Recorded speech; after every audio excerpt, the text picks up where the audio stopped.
ओम श्री गुरुदेवाय नमः। आज्ञा आपण तो गत एपिसोड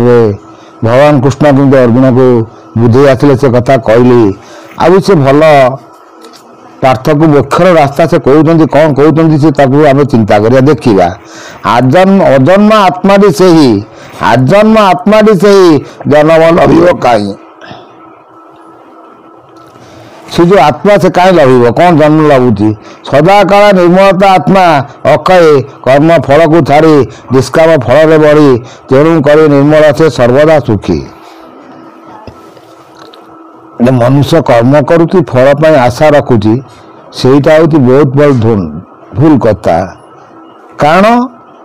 भगवान कहते तुम कर्म कर फल को आशा रखनी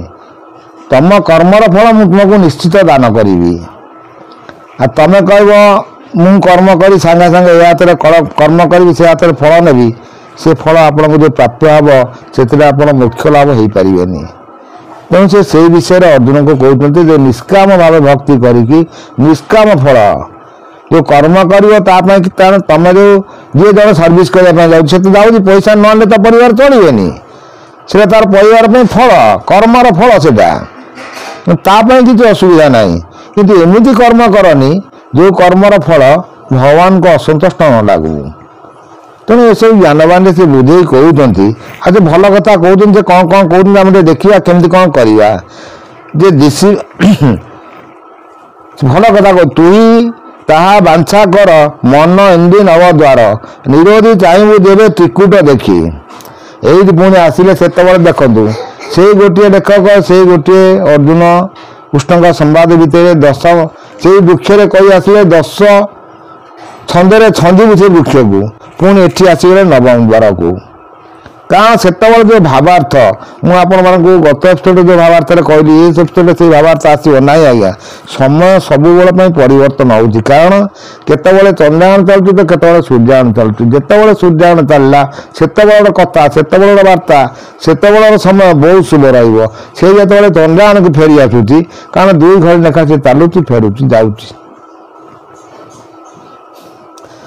ताकू जब आप बंद कर रखिए ताले समशीतल भाग को आसवे समान भाग आने पूरा समशीतल 2 पटे निश्वास चलवा दरकार से आप जो लोक जो कथाटा कहे से कथार महत्व तो कारण से बेड़ाटा से रहा अमृत बेड़ा आ काल बेला आप जहाँ कहे से किसी परिवर्तन तार हम ना तो से विषय से कौन कहते आम आगू को जा से पतन उपरको चिंता करवानी से कौन कहते भल कथा कहते तुई ताहा बांछा कर मन इंदु नव द्वार ये मनर जो चंचलता रही आणव इंदु कही गोटे नव द्वार निरोधी चाहबू जेते त्रिकुट देखी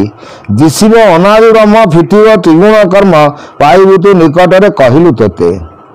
ये त्रिकुट संदेह यदि तू ध्यान करके बसिक चिंतन करू ताले अनाकार ब्रह्म को ध्यान करू तो कौन कौन कहते आउ से भल कथा क्या कहते कौन ता देखा देवे चाह चलाइबू बस हेतु करू टिकुट गुंफा रही आत्मा संगते मिसाई श्वेत चितारे गड़ बांधी चारिद्वारे शून्य मत बाहर परते जीवु ता झीरे मिसबू पुणी फेरबू। तेणु से अष्टांग योग साधन से आप बसिक योग साधे तादेह से मिसेकी पवन टाक बुलाऊे से आज्ञा जपा जपिब अबना बनब अमाप मापिब सबू तार यार भितर सब करुव कि ऊपर को जावाक से रास्ता छाड़बनी आज्ञा छाड़े आज्ञा से शिर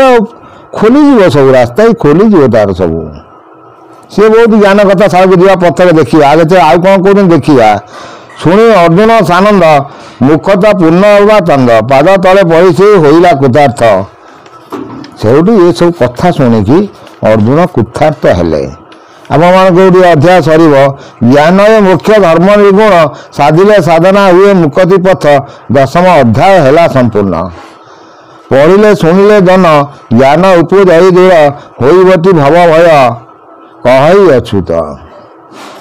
ये जो ज्ञानवाणी मुझे कही आसली अध्याय ये ज्ञानवाणी जब आप 3टी अध्याय भल भाव शुणी पारती बुझी पारती ताले भव भय दूर हम भव भय दूर हम माने बहुत पाप मोक्ष हम जो धर्म अर्थ काम मोक्ष कहते आज्ञा बहुत धर्म हम बहुत ज्ञान आसो मुझे सब ज्ञान बाणी आस्ते आस्ते बुझाऊँगी नेक्स्ट अध्याय से कौन कहले पुणी आउ थे आपण बस बुझेदेवी समय बहुत मूल्यवान ताकू देखु एत गोड़ आज्ञा कोटि कोटि नमस्कार।